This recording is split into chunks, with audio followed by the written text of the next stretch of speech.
السلام علیکم دوستو، کیسے ہیں آپ سب؟ دوستو، ایک مشہور کہاوت ہے کہ اگر آپ نے دوسروں کی مدد کی جو وہ چاہتے ہیں تو آپ کو بھی وہ مل جائے گا جو آپ چاہتے ہیں۔ اشفاق احمد فرماتے تھے کہ ہر انسان کو ایک کندھے کی ضرورت ہوتی ہے، ایک ایسا کندھا جس پر کوئی سر رکھے اور اپنا دکھ درد بھول جائے اور دوبارہ زندگی کی جنگ کے لیے تیار ہو جائے۔ پہلے دور میں ایک بڑی آسانی یہ تھی کہ ایسے لوگ موجود تھے جن سے زندگی کے بارے میں سبق ملتا تھا۔ معاشرے میں ایسے استاد تھے جو پڑھانے کے ساتھ ساتھ زندگی گزارنا بھی سکھاتے تھے۔ آج زندگی میں وہ ذرائع نہیں ہے جو ہمارے معاشرے کے دکھوں اور پریشانی کو کم کرتے ہیں۔ ہمارے پاس وہی پروفیسر صاحبان ہیں جو صرف رٹے لگوا رہے ہیں، بچوں کے جی پی اور نمبرز آ رہے ہیں، ڈگریاں مل رہی ہیں، بڑے گریڈز آ رہے ہیں۔ یوں تعلیم تو مکمل ہوتی ہے لیکن زندگی ادھوری رہ جاتی ہے۔ دوستو، زیادہ عرصہ نہیں گزرا کہ معاشرے میں ایک ٹرینڈ یہ بنا کہ تعلیم مہنگی ہے۔ اس نے ایک ایسا کلچر پیدا کیا جسے پرائیویٹائزیشن کہتے ہیں۔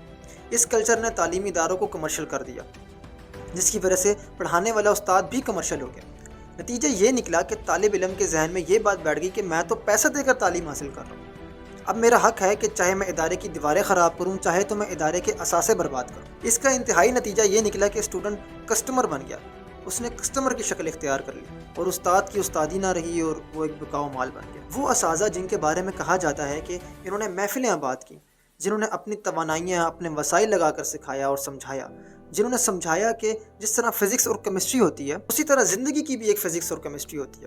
انہوں نے سمجھایا کہ اگر مسئلہ ختم نہیں کر سکتے تو اپنی ہمت ہی بڑھا لو، اپنی توانائی بڑھا لو تاکہ اس مسئلے کا مقابلہ اچھی طرح کر سکو۔ زندگی میں کوئی عنوان نہیں تو فرضی عنوان رکھ کر ہی زندگی گزار لو، کیونکہ زندگی کا کوئی مقصد تو ہونا چاہیے۔ اگر کوئی جواز ہستی نہیں ملتا تو جینے کا کوئی چھوٹا سا جواز ہی تلاش کر لو۔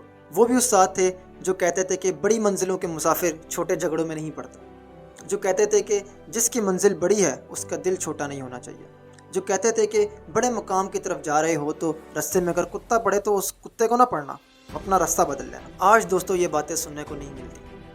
ہمارے خاندانوں میں ایک کلچر آپس میں مل بیٹھنے کا تھا جو ایک دوسرے کو آپس میں جوڑے رکھتا تھا۔ ایک مشترکہ کلچر میں یہ ممکن تھا کہ اگر والدین نہ سمجھا پائیں تو خاندان کے دوسرے بڑے سمجھانے کے لیے اویلیبل ہوتے تھے۔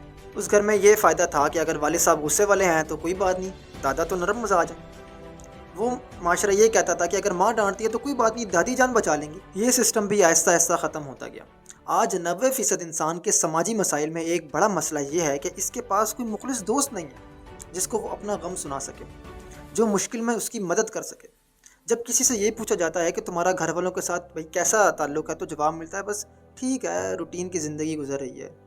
ایک چھت کے نیچے رہنے کے باوجود کوئی قلبی اور جذباتی تعلق موجود نہیں رہا۔ آج ہمارے نوجوانوں میں سب سے بڑی محرومی رہنمائی کی کمی ہے، کندھے کی کمی ہے۔ انہیں یوں تو سب کچھ مل رہا ہوتا ہے لیکن کندھا نہیں مل رہا۔ نوجوانوں کو اپنائیت کا احساس نہیں مل رہا۔ وہ یہ سمجھ رہے ہیں ان حالات سے کہ استاد کا ادب ہونا چاہیے لیکن ان کا دل نہیں کرتا کہ استاد کا ادب کریں۔ دوستو، مدد لینے والا کل کو مدد دینے والا بنے تو کامیابی ہے۔ وہ بھی کیا زندگی ہے کہ آدمی مدد ہی لیتا رہے، اپنا ہاتھ نیچے ہی رکھے، کبھی اسے اپنا ہاتھ اوپر نہ کرنا پڑے۔ مدد مانگتے رہنا، دوسروں کا محتاج رہنا آج ہمارا قومی مزاج بن گیا۔ اصل کمال تو یہ ہے کہ آپ کا ہاتھ نیچے تھا، کچھ عرصے کے بعد وہ ہاتھ اوپر چلا گیا۔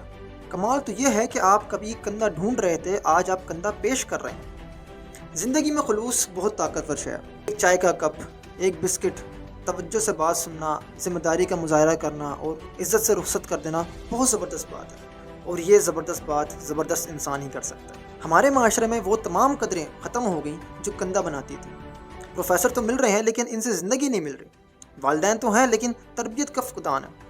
پہلے مائیں بڑا کندھا بن جاتی تھی کہ میری یہ ناکامی ہے تو کل کو یہ میرے بچے کی کامیابی بن جائے گی اور یہی میری بڑی کامیابی۔ آج ہر شخص اپنی لاش کو کندھے پر لیے پھر رہا ہے۔ ہر شخص اپنے غم کا مداوا خود ڈھونڈ رہا ہے۔ ہر شخص چاہتا ہے کہ اسے سنا جائے۔ ہر شخص چاہتا ہے کہ اس کے غم غلط ہو جائیں۔ ہر شخص کے ہاتھ خود اپنے گریبان چاک کر رہے ہیں اور وہ منتظر ہے کہ کوئی ان ہاتھوں کو ہٹانے والا تو ہو۔ پڑھانے والے بہت ہیں، رٹا لگوانے والے بھی بہت ہیں، جی پی اے دینے والے بھی بہت ہیں، چرب زبانی کرنے والے بھی بہت ہیں، سبز باغ دکھانے والے بھی بہت ہیں۔ میں ڈھونڈتا ہوں کہ زندگی کہاں گئی، میں وہ کندھا تلاش کرتا ہوں جو مجھے اب کہیں نظر نہیں آتا۔ آج نوجوانوں کی فوج در فوج موجود ہے لیکن سمت نہیں ہے، سکون کے ذرائع نہیں ہے، ہر طرف فرسٹریشن ہے اور وہ اسے کہیں نہ کہیں نکال رہے ہیں۔ وہ بس اپنا وقت کاٹ کر کام چلا رہے ہیں۔ انہیں گالیاں سننی پڑتی ہیں کیونکہ وہ اگر کام بھی کرتے ہیں تو کسی کے کندھے پر سر رکھ کر اپنا کندھا دینے کو تیار نہیں ہے۔ وہ نتیجہ یہ ہے کہ بیزاری اور الجھن بڑھتی جا رہی ہے۔ اب دوستو، اس کا حل کیا ہے؟ اس کا حل یہ ہے کہ اپنے ساتھ مخلص ہو جائیں۔ یہ زندگی ہمیں ایک بار ملی ہے، اسے پورے خلوص اور محبت کے ساتھ گزاریں۔ اپنے ذات کے ساتھ بھی خلوص کریں، محبت اپنی ذات سے بھی کریں۔ جس دن آپ نے اپنے ساتھ خلوص اور محبت اختیار کر لی، آپ کو کندھا بھی مل جائے۔ ایل شفق اپنی کتاب محبت کے 40 اصول میں کہتی ہیں کہ محبت بھری ہوئی ہو تو کائنات میں محبت نظر آتی ہے۔ اپنے اندر محبت ہو تو کسی کو محبت دے سکتے ہیں، اگر نہیں ہے تو نہیں دے سکتے۔ جو چیز اوبیسلی اپنے اندر نہیں ہے تو وہ دینا تو اوبیسلی ناممکن ہے۔ اگر کسی کی شفقت ملے تو یہ بھی نہ بھولیے کہ آپ کو بھی اب شفقت دینی ہے۔ اسی طرح زندگی کا پہیہ گھومتا رہے گا اور محبت و شفقت چلتی رہے گی۔ یہ محبت و شفقت دوسروں کے لیے کندھا بنے گی۔ اگر آج ہم کندھا نہیں بنیں گے تو نیکی مر جائے گی۔ نیکی مری نہیں چاہیے، اسے چلتے رہنا چاہیے۔